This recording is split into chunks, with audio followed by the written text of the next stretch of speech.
Assalamualaikum warahmatullahi wabarakatuh.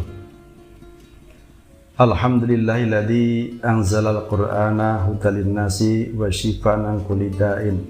Asyhadu an la ilaha illallah wa asyhadu anna Muhammadan abduhu wa rasuluh. Allahumma shalli ala Muhammad wa ala alihi wa ashabihi wa man tabi'ahum bi ihsan ila yaumil. Yang saya hormati Pembina Yayasan Sintesa Ustadz Haji Tata Sutarya, yang saya hormati Ketua Yayasan Sintesa Ustadz Aris, dan juga seluruh staf yayasan dan para ustadz ustadzah guru ngaji rubaiyat yang dirahmati Allah Subhanahu wa taala. Marilah senantiasa kita panjatkan puji dan syukur kehadirat Allah SWT atas limpahan nikmat, terutama nikmat iman Islam, nikmat dakwah dan juga nikmat ukhuwah yang masih kita rasakan sampai saat ini, sehingga dengan itu semua kita semua bisa meluangkan waktu di sela-sela kesibukan kita untuk berkumpul di tempat ini dalam rangka silaturahim, menguatkan ukhuwah dan juga thalabul ilmi. Salawat dan salam semoga tercurah pada junjungan kita Nabi Muhammad SAW dan juga seluruh keluarga, para sahabat dan juga para pengikutnya yang setia hingga yaumil akhir.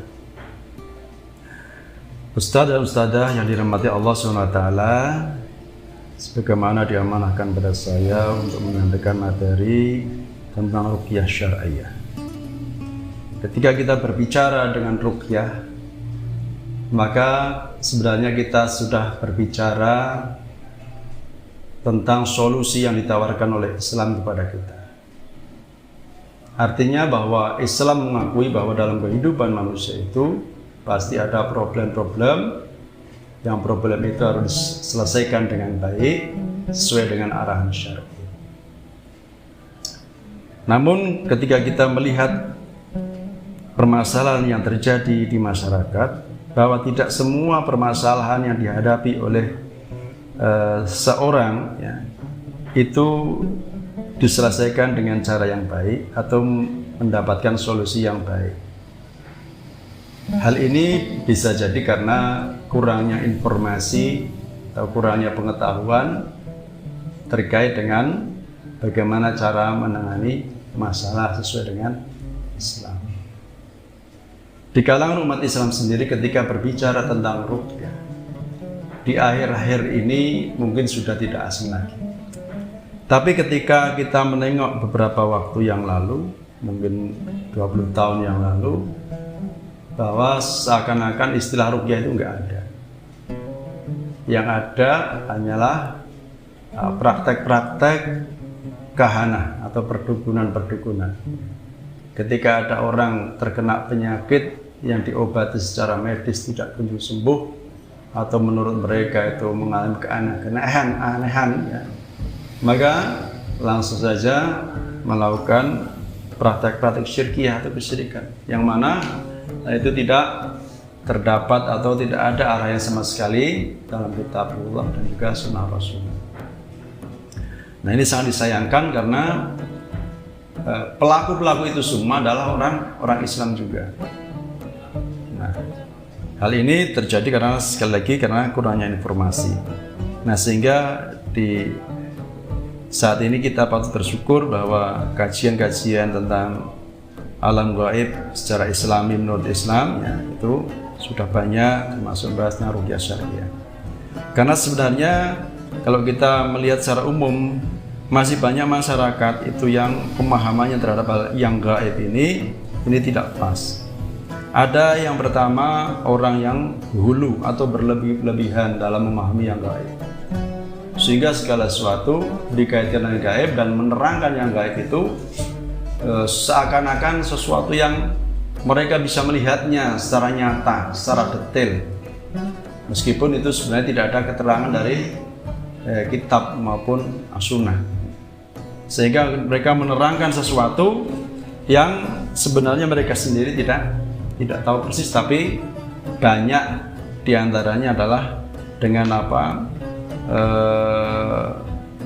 penggambaran-penggambaran yang menurut mereka atau diturunkan oleh nenek moyang mereka, dengan memvisualisasikan bentuk-bentuk makhluk gaib itu seperti apa, yang tentu ini berbeda di setiap tempatnya. Mungkin kalau di Eropa makhluk gaib itu, setan itu ada yang namanya vampir, ya. Kalau di Bali ada namanya Lea. Nah, kemudian di sini ya, di daerah Jawa ada yang namanya Nyi Roro Kidul, ada Genderuwo, ada Tuyul dan seterusnya. Ini berbeda-beda ya. Meskipun semua yang disebut itu tidak ada dalam Al-Quran. Dalam Al-Quran hanya disebut makhluk gaib itu hanya ada malaikat, ada jin. Nah, ini yang diterangkan di sini ya, ini berkait dengan jin, hakikat jin dan sifatnya dan seterusnya itu sesuai dengan as-sunnah, sehingga tidak kebablasan. Yang kedua, ada golongan yang menyepelekan atau tidak percaya dengan adanya eksistensi makhluk gaib. Ini orang-orang yang mereka tidak percaya dengan adanya jin, sehingga ini juga menyalahi kitabullah, karena dalam kitabullah bahwa jin itu ada dan Allah menciptakan jin. Sebagaimana firman Allah, "Wa ma khalaqtul insa wal jinna illa liya'budun." Atau "Wa ma khalaqtul jinna wal insa illa liya'budun."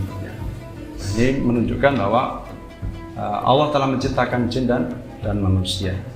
Kalau ada yang tidak percaya dengan adanya jin, ini berarti telah menselisihi kitabullah.